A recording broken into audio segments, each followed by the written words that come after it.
வணக்கம். தமிழ் ஃபுட் கார்னரில் இன்றைக்கி வெள்ளரிக்காய் தயிர் பச்சடி பண்ண போகிறோம். வெள்ளரிக்காயில் நிறைய நீர்ச்சத்து இருக்கிறதுனால உடம்புக்கு ரொம்ப நல்லது. இந்த பச்சடி நல்லா க்ரீமியாக சாப்பிட்றதுக்கு ரொம்ப டேஸ்ட்டாக இருக்கும். வாங்க இப்போ எப்படி பண்ணுறதுன்னு பார்க்கலாம். இது வரைக்கும் தமிழ் ஃபுட் கார்னர் சேனலை சப்ஸ்கிரைப் பண்ணாதவங்க சப்ஸ்கிரைப் பண்ணிக்கோங்க. வெள்ளரிக்காய் தயிர் பச்சடி பண்ணுறதுக்கு 150 கிராம் வெள்ளரிக்காயை வாஷ் பண்ணி தொடச்சி எடுத்து வச்சுருக்கேன்.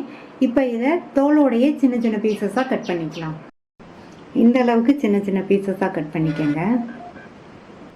இந்த பேனில் 1 டேபிள் ஸ்பூன் எண்ணெய் சூடானதும் அதில் அரை டீஸ்பூன் கடுகு, அரை டீஸ்பூன் உளுந்து, 1/4 டீஸ்பூன் சீரகம் சேர்த்துட்டு ஒரு கட் பண்ண காஞ்ச மிளகாயும் சேர்த்து கட் பண்ண ஒரு பச்சை மிளகாயும் பொடியாக கட் பண்ண கொஞ்சம் கறிவேப்பிலையும் சேர்த்துட்டு கூடவே ஒரு மீடியம் சைஸ் வெங்காயத்தையும் கட் பண்ணி சேர்த்துருக்கேன்.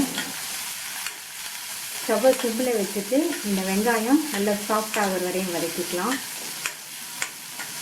வெங்காயம் வதங்கி நல்லா சாஃப்ட் ஆகிடுச்சு. அடுத்து கட் பண்ண வெள்ளரிக்காயை சேர்த்துட்டு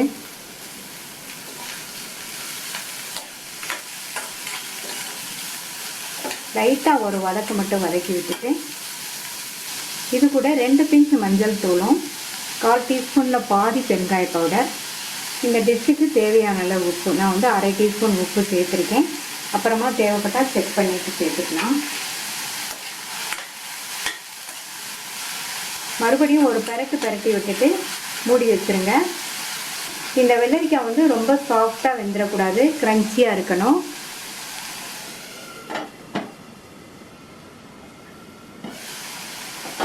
ஒரு 2லேருந்து 3 நிமிஷம் வெள்ளரிக்காய் வெந்துட்டுருக்கட்டும். இடையில இந்த மாதிரி ஓப்பன் பண்ணி பார்த்து கிண்டி விட்டுக்கோங்க.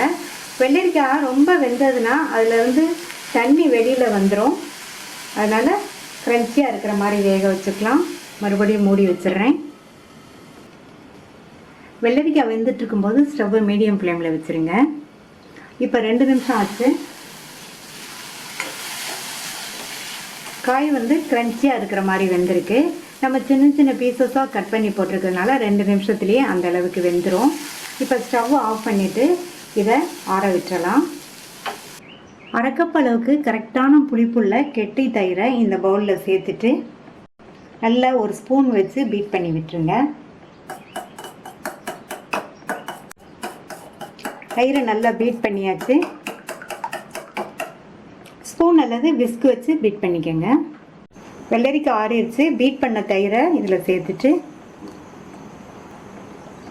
மிக்ஸ் பண்ணி விட்டுறலாம்.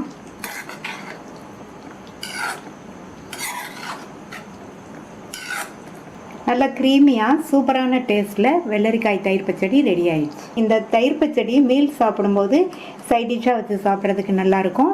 சப்பாத்திக்கு தொட்டு சாப்பிட்றதுக்குமே ரொம்ப சூப்பராக இருக்கும். உடம்புக்கும் ரொம்ப நல்லது. ட்ரை பண்ணி பார்த்துட்டு உங்கள் கமெண்ட்ஸை சொல்லுங்கள். தேங்க்யூ.